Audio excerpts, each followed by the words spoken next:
The only other thing I've got left to go through on my next 12 minutes, which is now, is drum heads. I told you what I use on the toms, which was a coated Emperor on the top with an Ambassador on the bottom. Most of my bass drums tend to have a power stroke 3 or power stroke 5 on them. Very little dampening, except in the studio.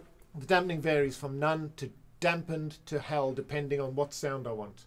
I always use a felt beater on my drum heads because click is never a problem. There's always heaps of click in the studio. What you're trying to do is get warmth and size and impact. It's sometimes nice to also mic the outside of the kick and mix between the two, and then you can get the drum to sound even bigger. Again, phasing issues, so you've got to flip the phase or use some sort of phase tool so you can move the phase to make it work.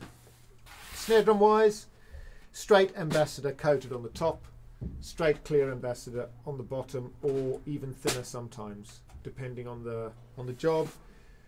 Bass, floor tom the same, Emperor on the top, clear Ambassador or coated Ambassador on the bottom. And that pretty much is everything I use. I'd just like to say a real big thank you to Sabin for all the years for giving me absolute support. Remo have been great to me, Gary at Remo.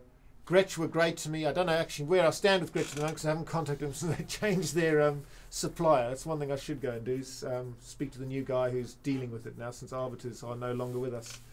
And the guys at Protection Racket, absolutely fantastic. Vic Firth for great drumsticks, and by the way I use very simple drumsticks.